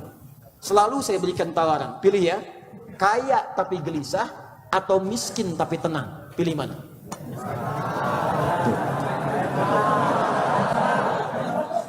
Dah. Capek saya tahu hari. Anda tidak akan bisa menolak ketenangan di situ. Sehat tapi gelisah atau sakit tapi tenang. Pilih mana? Ketenangan itu selalu dibawa. Pasti itu poinnya. Karena itu prinsip pertama kata Allah, orang-orang yang bermohon kepadaku, hal yang aku berikan pertama kali ketenangan pada jiwanya. Minimal walaupun solusi belum datang, ketenangan sudah ada. Kalau sudah tenang, tenang itulah yang memberikan energi positif pada seluruh elemen-elemen tubuh kita. Jadi kalau orang sudah tenang, semuanya positif, pikiran positif, ke tubuh positif, ke hati positif. Itulah muncul kemudian ungkapan yang bijak, jiwa yang tenang melahirkan ibadah yang cemerlang. Catat, bikin status. Sekarang kita mulai. Sekarang kita masuk pada detailnya. Menikah. Sudah berumah tangga, punya rumah, punya tangga, sudah lengkap semua. Yang belum ada keturunan.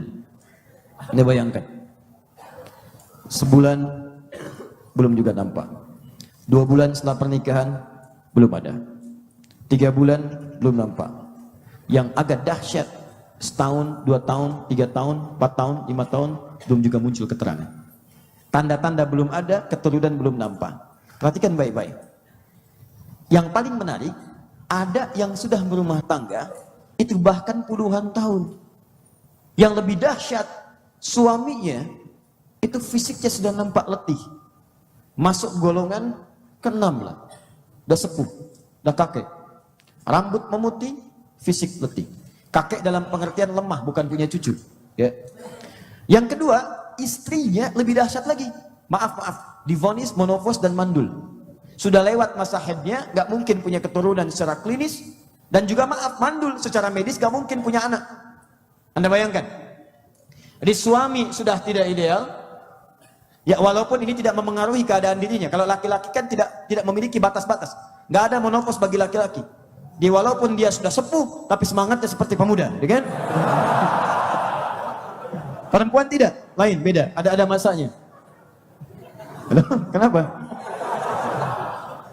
Nah, yang paling menarik adalah saya mau bicara tentang yang istrinya. Secara medis, secara klinis ini mustahil. Silahkanlah dengan pendekatan apapun. Mau pendekatan yang klasik sampai yang kontemporer. Divonis secara medis sudah monopos dan mandul. Gak akan mungkin punya keturunan.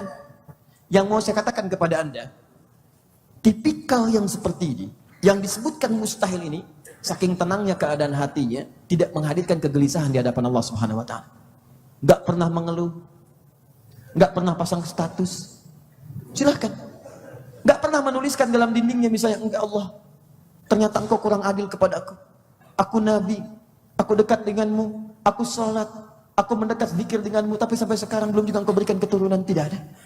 Anda bayangkan, nabi dekat dengan Allah, ada jaminan surga, dijaga dari salah, sudah berumah tangga, belum dikasih keturunan, sampai sepuh dan tidak pernah mengeluh. Tenang hatinya. Jangan dikira nabi itu nggak diuji. Bahkan ujiannya paling tinggi. Nabi berumah tangga, sudah sepuh, istri divonis monopos dan mandul oleh medis, nggak punya keturunan, nggak pernah mengeluh. Anda tuh siapa? Nabi bukan, Rasul bukan. Silahkan cek. Surga belum ada jaminan. Hisab masih menegangkan, amalan berantakan. Baru rumah tangga, cuman baru sepekan, 2 pekan, 3 pekan, 4 bulan, belum ada tanda-tanda, sudah mengeluh. Bikin status, tulis di media sosial, ya Allah, apa engkau belum ridho dengan rahimku?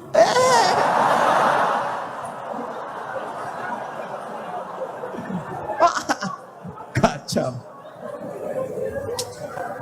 Kurang apa lagi ya Allah aku? Kurang tenang, kurang sabar. Paham? Nah, yang paling menarik kenapa ini dimunculkan sebagai gambaran. Hei, bukan kamu aja yang diuji. Nabi Muhammad juga begitu. Begitu sakit, turunkan kisah Nabi Ayub. Bukan kamu aja yang sakit, ini Ayub pernah sakit. Begitu beliau diuji, dilempari, ya, dilempari kan dengan batu di Taif. Bukan kamu saja yang dilempari, Ibrahim juga pernah dilempari, bahkan dibakar. Nabi Nuh juga dilempari, ancamannya ada. Bukan kamu aja, sama kita juga begitu. Kalau ada di antara Anda kemudian berumah tangga, belum nampak tanda-tanda keturunan, kata Allah, bukan kamu saja. Dulu ada juga yang begitu. Seorang nabi bahkan, statusnya nabi, kamu bukan nabi. Tapi dia mengamalkan satu amalan, ketika dia kerjakan, dia bermohon, saya kabulkan. Di ujung ayatnya Allah katakan, kamu lakukan hal yang sama, maka aku akan kabulkan seperti apa yang telah aku berikan kepada nabi itu. Namanya Zakaria.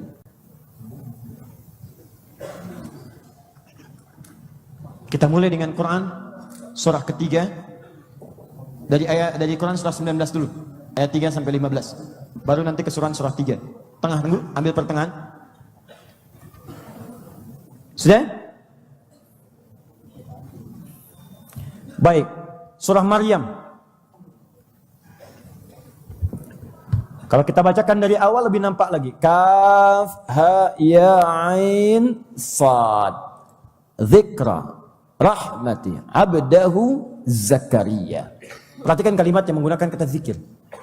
Di sini kata Allah, aku akan sebutkan, kisahkan rahmat Allah yang diberikan kepada hambanya Zakaria. Bisa Allah langsung mengatakan dzikr rahmati Zakaria, tapi kenapa digunakan kalimat hamba? Perhatikan baik-baik.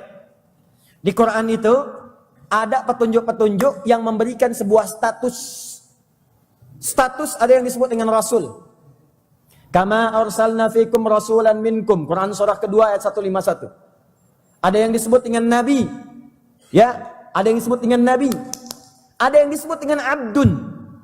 Rasul, nabi, abdun. Rasul, nabi, abdun. Kalau dia disebutkan rasul, berarti spesifik kepada orang tertentu, diberikan misi, risalah untuk berdakwah di sekitarannya. Ada umat. Kalau nabi berarti orangnya khusus, dipilih oleh Allah dengan risalah untuk pribadinya dan orang terdekatnya saja.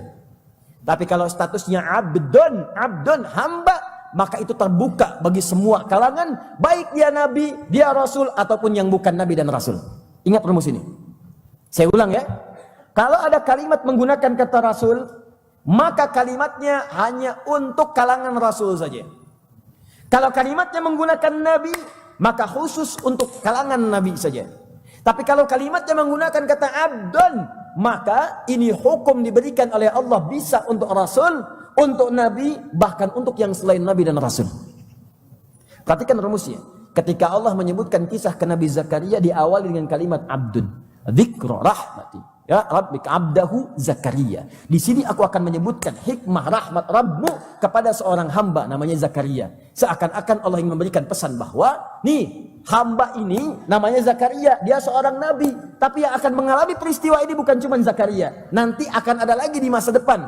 Mungkin dia bukan nabi, mungkin dia bukan rasul, akan mengalami peristiwa yang sama. Setelah berumah tangga, dia mengalami keadaan serupa. Tanda-tanda keturunan belum nampak dalam kehidupannya. Maka amalkan seperti amalan Zakaria ini, aku akan berikan seperti apa yang kau mohonkan. Paham maksudnya? Idnada rabbahu. Ketika beliau bermohon kepada Rabbnya, doanya. Rabbi inni wahanal azmu minni washta'ala ra'syu syaiba. Ya Allah, sungguh sampai dengan saat ini, fisikku, tulang-tulangku sudah mulai letih. Rambutku sudah memutih. Perhatikan doanya. Ini yang tadi saya sebutkan. Sudah sepuh, rambut memutih, fisik letih. Tapi yang paling hebat, walam akum bidu'aika rabbi syaqiyya. Tapi sampai sekarang pun aku tidak putus berdoa memohon kepadamu. Tuh, lihat gambarannya. Dalam keadaan sedang masak, sudah menikah, sulit mendapatkan keturunan, fase kandungan belum tiba, tapi contoh pertama, jangan putus dalam berdoa. Adab pertama, tidak putus berdoa. Oh, hati-hati. Jadi walaupun alhamdulillah, dokter memvonis misalnya, bidan mengatakan ini mustahil, ini nggak bisa, udah itu tanda dari Allah. Tinggalkan pendapat manusia, segera bermohon kepada Allah. Jangan putus asa. Kadang-kadang ada sebagian perempuannya sudah nggak bisa, untuk apa berdoa lagi, untuk apa ikhtiar lagi. Justru kata Quran terbalik. Semakin orang mengatakan mustahil, semakin tanda dekat dari Allah. Sudah, tinggalkan pendapat manusia, mendekat kepada Allah. Kalimat pertama, selalu jangan putus asa dalam bermohon. Tingkatkan doa, tingkatkan doa, tingkatkan doa. Nah sekarang pertanyaannya, ya Ustadz, kalau saya kemudian didorong untuk terus berdoa, bagaimana berdoanya? Bagaimana kalimatnya dan kapan saya mohonkan itu? Sekarang kita masuk kepada teknisnya. Jelas di sini? Jadi bagian pertama, kalaupun ada yang memvonis di rumah tangga Anda tidak mungkin punya keturunan, sudah, jangan sampai vonis kalimat manusia itu membuat Anda putus berdoa kepada Allah Subhanahu wa taala. Nabi Zakaria sampai sepuh gak putus doa. Masa Anda yang bukan nabi putus dalam berdoa? Jelas? Baik. Sekarang masuk teknisnya. Quran surah 3 ayat 38 sampai 39. Saya agak cepat. Ini bayi belum lahir nih, di kandung aja belum gitu kan. Jadi kita agak fasenya kita cepatkan. Paling kanan sebelah atas. Hunalika da'a Zakaria rabbah. Qala rabbi habli min ladunka dzurriyyatan thayyibah innaka sami'ud du'a. Ada ayatnya? Baik. Teruskan 39-nya. Awas, ini sudah teknis ya, sudah teknis. Fanadatul malaikatu wa huwa qa'imun yusalli fil mihrab. Annallaha yubashshiruka biyahya. Cukup dua ayat ini, Quran surah 3 ayat 38 sampai 39. Saya pernah sampaikan ini, petunjuk-petunjuk ini pada satu keluarga muda yang sudah berapa tahun belum mendapatkan keturunan. Orang mengatakan ini agak susah, ini belum tampak tanda. Saya bilang jangan putus asa, berdoa kepada Allah, ini caranya. Saya turunkan ini dengan apa yang nanti kita akan bahas, apa yang terjadi. Begitu saya meninggalkan tempat itu beberapa masa kemudian, tiba-tiba datanglah berita lewat WA itu. Ustaz, si fulana mengandung. Terus dia kirimkan gambaran foto dari kalimat yang disebutkan oleh Al-Quran itu. Dan sekarang kandungannya sudah masuk kepada fase-fase mulai besar. Sudah 5 mau ke 6 bulan. Ya, yuk kita lihat. Bismillah. 1. Hunalika da'a Zakaria rabbah. Di sanalah, di tempat itu Nabi Zakaria berdoa. Awas, hati-hati. Doanya tetap disebutkan, tapi spesial. Di manakah doa itu dipanjatkan? 1, kalimatnya hunalika, di sana. Hunalika itu di mana maksudnya? Kembalikan ke ayat 37. Di ayat 37 itu ada satu tempat yang disebutkan oleh Allah dalam Al-Quran, yang jika Anda memiliki tempat itu, maka Allah akan memberikan 2 hal secara cepat. 1, Allah akan mempercepat rizkinya. Di orang yang minta apapun di tempat itu terkait dengan rizki, bahkan belum minta, Allah sudah dekatkan kepadanya. Awas ya. Yang kedua adalah mengabulkan dengan cepat doa-doa yang dipanjatkan. Bahkan maaf ya, saking cepatnya, baru selesai doa, jawaban sudah muncul. Saking cepatnya. Ada orang yang berdoa, jawaban muncul besok. Ada orang yang berdoa, jawaban muncul pekan depan. Ini orang baru selesai doa, jawaban muncul. Tempat itu disebut dengan mihrab namanya. Mihrab.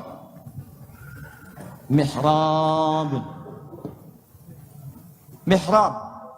Di Quran ada 3 jenis tempat. Satu, ada musalla. Ya, Quran surah kedua ayat 125. Kedua, ada masjid. Quran surah 9 ayat 18. Yang ketiga ada mihrab. Contohnya Quran surah ketiga ayat ke-37, paling kiri sebelah bawah. Ya, fataqabbalaha rabbuha biqabulin hasanin wa ambataha nabatan hasana wa kaffalaha Zakaria kullama dakhala 'alaiha Zakaria al-mihrab wajada 'indaha rizqa. Perhatikan. Imran dengan Hannah, Imran bukan nabi, bukan rasul, menikah dengan Hannah, melahirkan Maryam. Maryam dibikinin mihrab, tempat khusus yang digunakan untuk ibadah. Ya, fokus ya. Di mihrab itu tempat yang dikhususkan hanya untuk kepentingan ibadah saja. Gak perlu luas. Saya ulang, tidak perlu luas. Misal sehamparan sajadah, kalau tidak ada ruangan, boleh. Ingat, mihrab itu bukan khusus tempat imam, bukan. Nanti saya berikan rahasia kenapa tempat imam disebut dengan mihrab. Boleh di rumah bikin mihrab, boleh, silahkan. Di kantor Anda pribadi bikin mihrab, boleh. Walaupun cuma sehamparan sajadah. Tapi ingat, tempat itu hanya dikhususkan untuk kepentingan ibadah. Baca Quran di situ, silahkan. Sholat sunnah di situ, silahkan.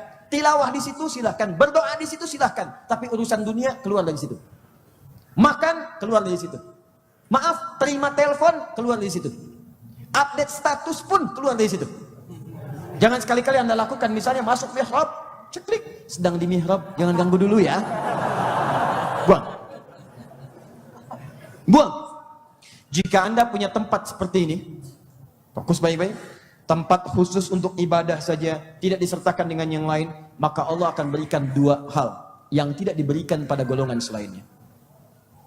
Apa 2 hal itu? 1, Allah akan mempercepat datang rezekinya kepadanya bahkan dari sisi yang tidak diduga. Dan yang kedua, tempat itu akan cepat mengabulkan doa yang dimohonkan sekalipun doa itu dipandang mustahil bagi sementara orang. Apa buktinya? Maryam punya mihrab, kuncinya dipegang oleh pamannya Zakaria. Yang ngasih nganterin makanan, ngasih pakaiannya Nabi Zakaria. Tapi yang paling menarik, setiap kali masuk ke mihrab itu dibuka pintunya, sudah ada semua yang dibutuhkan di situ. Bawa pakaian, ada pakaian. Bawa makanan, ada makanan. Sampai bertanya Nabi Zakaria, "Ya Maryamu anna laki hadza?" Maryam, dari mana semua ini? Kan aku yang punya kuncinya. Kata Maryam, perhatikan, keluar dari lisannya, qalat huwa min indillah. Ini semua dari Allah. Innallaha yarzuqu may yasha' bighairi hisab. Sungguh paman, Allah akan memberikan rezeki seperti paman ketahui pada siapa yang dia kehendaki. Lihat rumusnya, pada siapa yang dia kehendaki tanpa batasan sama sekali. Perhatikan rumus dalam tafsir. Jika ada kalimat dalam Al-Quran menyebutkan siapa yang dikehendaki, maka itu bukan kisah yang menjadi dongeng, tapi ajakan untuk kita menjadi bagian dari orang yang dikehendaki itu. Ya, jadi kata Quran begini, Allah akan berikan rezeki pada siapa yang dikehendaki, maka itu ajakan, jadilah orang yang dikehendaki itu. Maryam menyampaikan pada pamannya, Allah akan memberikan rezeki pada siapa yang dikehendaki tanpa batas. Pamannya menyimpulkan, oh, apa yang kira-kira Maryam punya, saya nggak punya. Sampai Maryam mendapatkan rezeki tanpa batas, saya belum dapat. Maka pamannya melihat, berpikir apa itu? Di antaranya apa? Mihrab. Mihrab. Dan secara cepat menyimpulkan, bukankah rezeki itu bukan makanan saja? Bukankah rezeki bukan pakaian saja? Maaf, keturunan itu rezeki. Keturunan rezeki. Nanti ada beberapa ayat dalam Al-Quran ketika Allah berikan rezeki, itu bisa berupa keturunan. Nahnu narzuqukum wa iyyakum. Nahnu narzuquhum wa iyyakum. Kami berikan kepadamu keturunan-keturunan, kami berikan padamu rezeki, keturunanmu dapat. Kami berikan pada keturunanmu rezeki, kamu pun dapat. Jadi keturunan itu bagian dari rezeki. Bahkan nanti ada Allah yang Allah turunkan kepada keturunan, antum dapat. Jadi anak antum yang dapat, antum kebagian. Cucu antum yang dapat, antum kebagian. Banyak tuh sekarang. Dan keturunan itu sederhana. Keturunan itu bagian dari rezeki kata Quran. Bagian dari rezeki. Maka ketika Nabi Zakaria melihat, oh keturunan bagian dari rezeki, saya belum dapat, yang lain dapat. Maka beliau simpulkan, saya mesti jadi bagian yang dikehendaki oleh Allah. Bagaimana kesimpulannya? Saya belum punya mihrab, maka saya bermohon di mihrabnya Maryam itu. Bermohon di mihrabnya Maryam. Masuk ke ayat 38-nya. Hunalika, di mihrab itulah beliau bermohon kepada Allah. Jadi kalau Anda, maaf sekali lagi, punya pernyataan-pernyataan dari luar mengatakan ini mustahil, ini nggak bisa, ini nggak mungkin punya keturunan, maka bagian pertama, jadilah seperti orang yang dikehendaki oleh Allah seperti Maryam. Apa caranya? Coba bikin mihrab. Walaupun cuma dikontrakan. Saya dulu ngontrak dan bukan aib. Kami nikmati itu. Bukan aib kontrak. Ya uang kita juga Allah titipkan halal. Ya tidur di mungkin kasur yang nggak seperti orang-orang kebanyakan sekarang. Ya kasurnya nempel ke lantainya. Cuman ukuran mungkin kasur-kasur setengah kasur mewah yang sekarang. Ya begitu kemudian saya di atas, saya kadang-kadang di lantai, saya datang, dia sedang di kasur, kemudian pindah ke lantai. Saya bilang, ayo kita berdoa di kasur. Ah tidaklah, saya sedang gerah katanya. Ya, Masya Allah. Dan kita punya mihrab, walaupun cuma sehamparan sejadah. Dan itu bukan aib. Bukan aib teman-teman. Begitu anda bentangkan itu, perhatikan apa yang terjadi. Hunalika da'a Zakaria Rabbah. Di mihrab itulah Nabi Zakaria bermohon kepada Rabbnya. Di mihrab. Bikin bentangan sajadah, jadikan mihrab, di situ anda bermohon, berdoa, beribadah kepada Allah. Apa doanya? Yuk kita mulai kalimatnya. Dua kalimat doanya. Maaf, paham sampai sini? Paham ya? Jadi keturunan itu termasuk rizki, bagian dari keturunan. Makanan rizki, pakaian rizki, uang rizki, keturunan rizki, ketenangan rizki. Jangan selalu dilihat rizki itu berupa materi. Tempatnya apa namanya? Nah, perhatikan doanya. Perhatikan. Qala. Gak usah diikutin, cuma perhatikan aja. Rabbi habli min ladunka dzurriyyatan thayyibah. Innaka sami'ud du'a. Ini doa bisa antum kemudian hafalkan. Kalau bisa ayatnya hafalkan. Antum bikin mihrab. Setelah antum bikin mihrab, lalu antum bermohon kepada Allah. Dalam sholat antum bacakan kalimat ini, ayat ini. Perhatikan kalimatnya, saya berikan rahasianya. Fokus baik-baik. Oh, tolong catat ya. Ini rahasia antara kita aja nih. Ya, lihat baik-baik. Qala rabbi habli min ladunka dzurriyyatan thayyibah. Pertama, Nabi Zakaria menyebutkan sifat Allah yang memberi tanpa batasan. Memberi tanpa batas disebut dengan Wahhab namanya. Wahhab. Buka dulu Quran surah ke-17 ayat 110. Tulis dulu. Quran surah 17 ayat 110. Paling kanan, agak sedikit ke tengah. Lihat baik-baik ya. Kalau anda ingin bermohon kepada Allah, minta.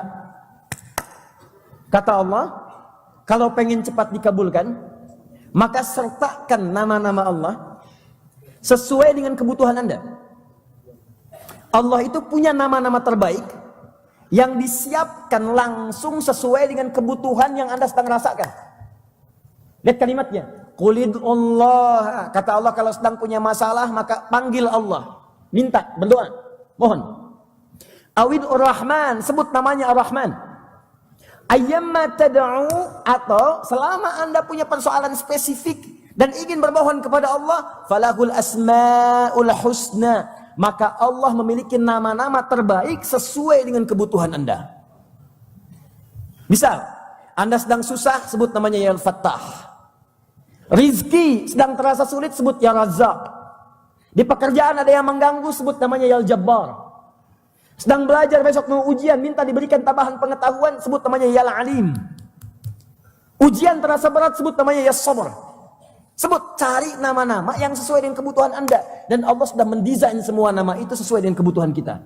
Di pertama, sebutkan nama Allahnya. Kedua, kemudian sebutkan nama yang sesuai dengan kebutuhan kita. Nabi Zakaria divonis oleh medis, nggak mungkin punya keturunan, ini nggak bisa, anda terbatas. Maka beliau memanggil Allah dengan namanya yang memberi tanpa batas. Nama Allah yang memberikan tanpa batas disebut dengan Wahhab namanya. Wahhab, sifat pemberi tanpa batas. Kalau kita minta cepat, minta mohon, maka ganti kalimat Wahhabnya dengan Hab. Hab. Kalau untuk pribadi ganti dengan Li, Habli. Kalau untuk banyak gunakan Lana, Lana, Rabbana, Hablana. Lana. Untuk diri sendiri, Li. Maka beliau katakan, lihat kalimatnya. Qala Rabbi habli min ladunka dzurriyyatan thayyibah. Ya Allah, kalau dalam bahasa kita, mereka mengatakan aku nggak mungkin punya keturunan. Mereka katakan aku punya keterbatasan. Mereka katakan istriku mustahil mengandung. Maka ketika mereka katakan kami terbatas, ya Allah, kami mohon dengan namamu yang memberi tanpa batas. Buktikan pada mereka ya Allah bahwa engkau bisa memberi tanpa batasan. Kami mohon darimu saja, bukan dari yang lain. Innaka sami'ud du'a, engkau pasti mendengar doa kami ya Allah. Kalau pada yang maha mendengar saja belum dikabulkan, kepada siapa lagi lantas kami mesti memohon? Lihat kalimatnya. Begitu dibacakan kalimat itu di dalam mihrab tadi, dalam suasana salat. Tahu dari mana dalam suasana salat? Teruskan ayat 39 ini. Ya. Beliau masih berdiri dalam salatnya. Berdiri disebut qaimun. Sedang salat disebut yusalli.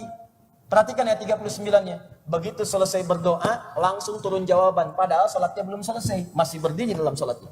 Fanadatul malaikatu wa huwa qaimun, sedang berdiri, yusalli, masih salat fil mihrab, di mihrab. Lihat. Beliau dalam salatnya minta, masih berdiri. Ya, saya sering katakan kepada Anda teman-teman, salat itu bukan syariat spesifik kepada umat Nabi Muhammad saja sallallahu alaihi wasallam. Nabi dan umat sebelumnya sudah salat. Nabi Musa salat, Quran surah 20 ayat 14. Nabi Isa sholat, Quran surah 19 ayat 31 sampai 33-nya.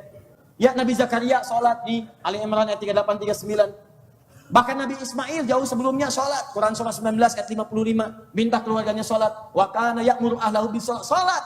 Dan di antara fungsi sholat buat minta kepada Allah, mohon, minta.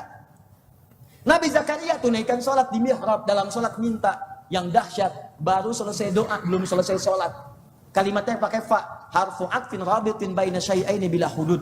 Huruf penyambung di antara dua peristiwa tanpa jeda. Peristiwa pertama berdoa, peristiwa kedua datang jawaban. Antara doa dengan jawaban enggak ada jeda, baru selesai doa jawaban muncul. Kata Allah lewat malaikat, annallaha yubashshiruka bi Yahya. Allah kasih kabar gembira, kamu akan punya anak, istrimu akan mengandung, bahkan namanya langsung dari Allah Yahya, artinya hidup. Yang mustahil menurut manusia, lahir dari rahim seorang perempuan disebut monopos dan mandul, bayi yang hidup. Kata Allah, nggak ada yang mustahil bagiku. Dia akan mengandung, lahirkan, bayinya hidup, namanya Yahya.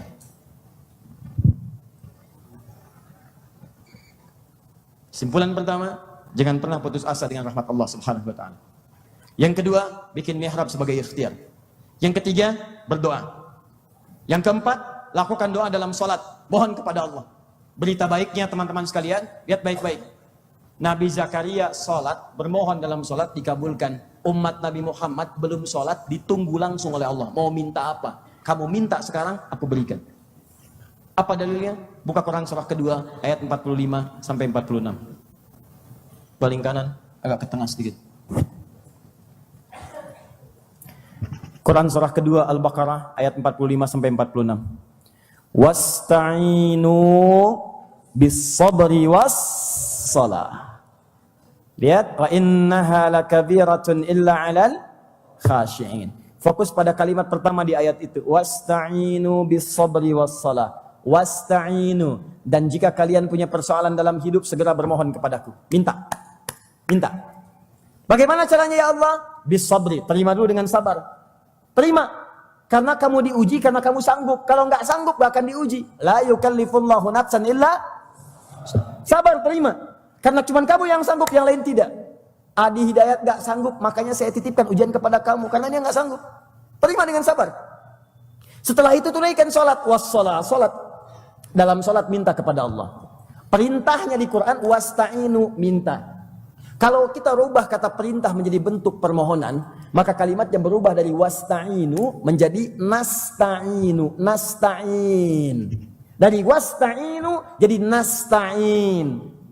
Kalau kita tujukan hanya kepada Allah saja mintanya, bukan kepada yang lain, maka berikan kalimat iyyaka sebelumnya. Iyyaka nasta'in. Itu artinya ya Allah, Engkau katakan minta kepadaku, sekarang kami mohon hanya kepadamu saja. Iyyaka nasta'in. Saya tanya kepada Anda ya, apakah dalam sholat kita membaca kalimat iyyaka nasta'in? Kapan? Saat sujud atau ruku? Berdiri. Saat berdiri. Nggak ada orang sujud baca iyyaka nasta'in, tidak ada. Bahkan nggak boleh baca ayat Quran. Saat berdiri. Nah sekarang saya tanya lagi pada Anda, Nabi Zakaria itu tadi saat minta dalam sholat, saat berdiri atau dalam posisi lain? Berdiri, qaimun, berdiri, yusalli fil mihrab. Sedang sholat dalam keadaan berdiri, minta dikabulkan. Anda belum minta, ditunggu. Dan dalam sholat Anda bacakan, Iyyaka na'budu wa iyyaka nasta'in. Ya Allah, sekarang kami ibadah na'bud. Kalimat na'budu di Quran disandingkan dengan sholat. Kata perintahnya fa'bud. Sembah saya fa'budni. Buka Quran surah 20 ayat 14. Innani anallahu la ilaha illa ana fa'budni, fa'bud, sembah saya, fa'budni. Bagaimana caranya? Wa aqimis shalah, tunaikan salat. Kalau kita ganti kami menyembahmu, ganti kalimat fa'budi jadi na'budu. Ganti fa'budni jadi na'budu. Hanya kepadamu iyyaka. Maka sandingkan dua hal itu, iyyaka na'budu wa iyyaka nasta'in. Sekarang ketika Anda membaca kalimat itu, nih lihat baik-baik ya. Ini rahasia besarnya. Ini kadang-kadang orang ini sholatnya, tadi baca dulu petunjuknya. Antum ke ITB baru masuk, gak baca petunjuk, bagaimana bisa masuk dengan baik? Anda masuk kelas misalnya, maaf, jurusan perminyakan pertambangan, gak tahu tempatnya, datang ke kelas kimia. Ya gak nyambung. Gak nyambung.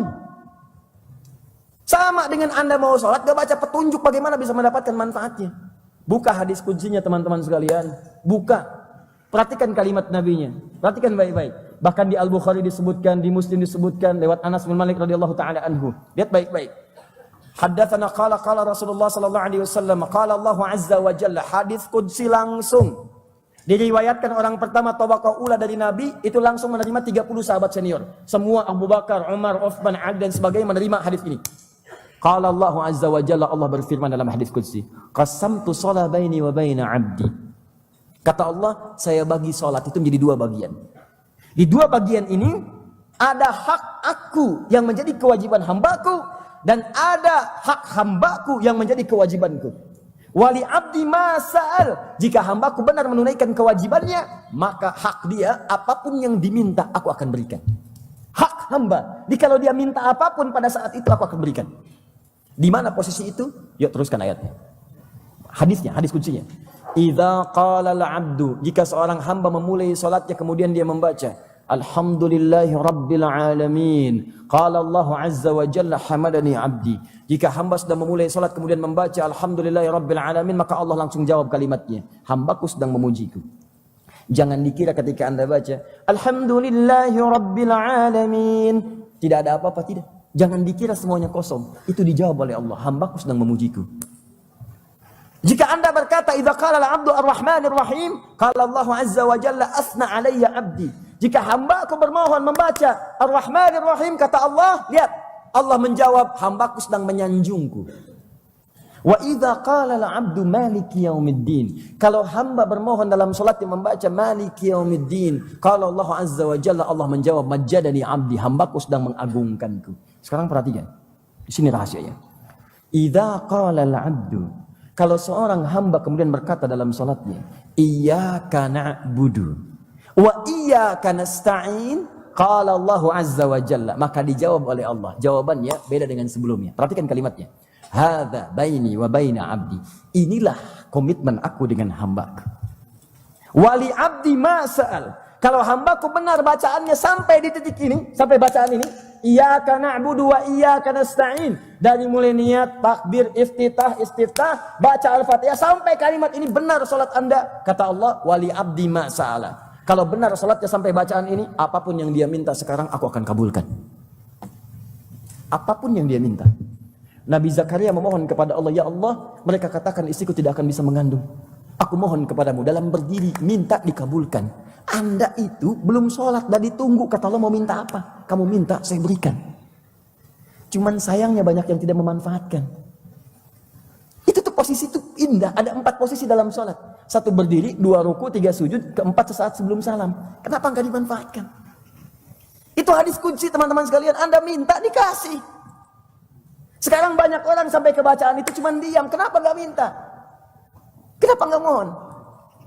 Dan itu caranya ada, bikin mihrab, minta, mohon. Orang bisa, kenapa Anda tidak? Dan yang memohon itu juga ada yang bukan Nabi, bukan Rasul, minta dikabulkan. Kenapa kita tidak mengerjakannya? Ada satu bacaan yang kalau Anda bacakan, hati Anda kemudian mengikutinya, maka apapun yang Anda butuhkan semuanya akan diberikan oleh Allah pada saat itu. Semuanya, seketika. Apa bacaan itu? Itu yang bulan depan kita akan bahas nanti. Masya Allah. Ya. Insya Allah. Jadi manfaatkan itu. Yuk perbaiki, bikin mihrab, mulai sholat. Nanti akan ada tanda-tanda kandungan. Ini kita belum bahas 5% aja belum ini. Ini kandungannya belum nampak tuh ya. Ini baru ikhtiar gitu. Baru ikhtiar. Ya, baiklah, saya tarik dulu ya daripada ke bulan depan nunggu dan antum belum tentu hidup gitu kan. Nanti kita bahas dulu deh. Ya kan begitu rumusnya kan. Antum bisa duluan, saya belakangan, kan bisa. Kita nggak bisa menolak ajal. Bisa jadi terbalik mungkin saja. Saya belakangan, antum duluan, bisa. Kita nggak bisa memilih teman-teman sekalian. Ya, atau mungkin saya duluan, bisa setelah antum. Ya Allah. Lihat kalimatnya. Apa itu Ustaz kalimatnya? Saya tarik lagi yang tadi, saya majukan sekarang. Kalimatnya, ihdinas siratal mustaqim. Siratal ladzina an'amta 'alaihim ghairil maghdubi 'alaihim waladdallin. Sebetulnya itu kalimat bukan bacaan biasa. Kalau antum lihat tafsirnya di ayat-ayat yang lainnya, ihdinas siratal mustaqim bukan sekedar tunjukkan jalan yang lurus. Awas hati-hati. Tapi di situ ada ungkapan. Pertama, ihdi itu dari kata hidayah. Berikan kami hidayah. Hidayah itu artinya petunjuk yang memudahkan dalam semua urusan. Semua. Yang susah jadi mudah. Yang sakit jadi sembuh. Maaf, yang kurang harta jadi bertambah. Yang butuh mendapatkan bagiannya. Jadi kalau Allah sudah berikan hidayah pada seorang hamba, maka apa yang ia butuhkan didapatkan. Jangan dikira hidayah itu hanya mendatangkan keimanan saja, tidak. Ada sebagian kalangan membatasi, maaf, hidayah itu bagi orang yang belum beriman, non-muslim, kemudian dapat hidayah masuk Islam. Tidak hanya segitu. Bahkan orang beriman pun masih butuh hidayah. Coba lihat, bukankah saat sholat Anda minta hidayah? Dzalikal kitabu la raiba fihi hudal lil, isi Quran jadi hidayah bagi orang-orang bertakwa. Hidayah. Apa bentuknya? Tunaikan sholat. Bentuknya infak. Di saat Anda infak gitu itu bagian dari hidayah Allah. Bagaimana bisa berinfak? Dapat harta untuk infak. Jadi orang yang pengen infak diberi hidayah oleh Allah supaya bisa mendapatkan harta yang cukup. Makanya kalau antum misalnya pengen dapat penambahan harta, caranya adalah niatkan, ya Allah saya pengen zakat, saya pengen infak. Bukan sekedar dicari, doa. Ya Allah saya sudah lama sholat ya Allah, tapi sampai sekarang belum bisa zakat dengan baik. Orang berzakat banyak saya belum sempat, orang infak saya belum sempat. Mohon ya Allah sebelum wafat beri kesempatan berinfak. Sebelum wafat beri kesempatan berzakat. Ya Allah walaupun cuma 25 juta zakatnya ya Allah, mohon. Zakat 25 juta, zakat itu kan 2,5%. Kalau minta 25 juta, dia minta berapa? 1 miliar. Gitu. Itu caranya. Ketika ada ucapan ihdinas siratal mustaqim, siratal mustaqim asalnya dari jalan yang lapang, yang luas, yang mudah. Mudah. Dia memohon kepada Allah, ya Allah, anugerahkan kepada hamba segala macam kemudahan dari persoalan yang hamba sedang hadapi sekarang. Berikan kemudahan. Begitu Anda ucapkan itu, hati Anda langsung arahkan. Ihdinas siratal mustaqim, siratal ladzina an'amta 'alaihim, ghairil maghdubi 'alaihim an'amta 'alaihim. Siapa mereka? Orang-orang yang dapat nikmat. Pekerjaan yang mudah, nikmat. Rumah tangganya mudah, nikmat. Sehat, nikmat. Nyaman, nikmat. Semua dulu. Abu Bakar, Umar, Uthman, Ali, Talha, dan sebagainya. Nikmat semuanya, ya Allah. Kami pengen seperti mereka. Ada orang lagi sebelum mereka, orang-orang sebelum ini. Nikmat semuanya, ya Allah. Berikan kami kemudahan hidup seperti mereka. Lalu antum harapkan dalam hati antum, gak usah dilapatkan. Misal tadi, ya Allah anugerahkan hamba keturunan, ya Allah berikan nikmat keturunan. Ya Allah sembuhkan hamba dari sakit. Ya Allah istri hamba, ya Allah anak hamba. Di hati gak usah dilapatkan. Begitu Anda mengucapkan ihdinas siratal mustaqim, minta kepada Allah. Dalam hati kita mohonkan, khusyuk. Itu rahasianya. Siratal ladzina an'amta 'alaihim ghairil maghdubi 'alaihim waladdallin. Begitu Anda katakan amin, malaikat mengaminkan. Kalau bersamaan amin Anda dengan amin malaikat, maka Anda dapat bonus. Ghufira lahu ma taqaddama min dzambi, diampuni semua dosa-dosanya. Selesai. Jadi bukan sekedar tunjukkan kami jalan yang lurus. Di situ ada petunjuk-petunjuk kemudahan dalam hidup. Minta. Walaupun rumus itu bisa dipakai dalam kehidupan. Saya pernah tugas 2010 di Mekah. Ya, ada jemaah kita yang kesulitan mendapatkan akses nyasar dari maktabnya. Nyari-nyari enggak ketemu. Bahasa Arab gak bisa. Lihat askar gak bisa bahasa Indonesia. Maka kalau gak nanya persoalan gak nyampe-nyampe ke maktab. Dia bawa gelangnya, dia tunjukkan, Pak, ihdinas siratal mustaqim. Tunjukkan saya jalan yang lurus. Dia cuma hafal ayat itu, nunjukkan gelang, ihdinas siratal mustaqim. Luar biasa. Askarnya nggak bisa bahasa Indonesia, bahasa Arab orangnya nggak paham, tapi juga askar di sana hafal Quran. Daripada macam-macam diteruskan ayatnya. Nih, siratal ladzina an'amta 'alaihim ghairil maghdubi 'alaihim waladdallin. Ikuti jalan ini, jangan belok-belok, maka engkau tidak akan sesat lagi.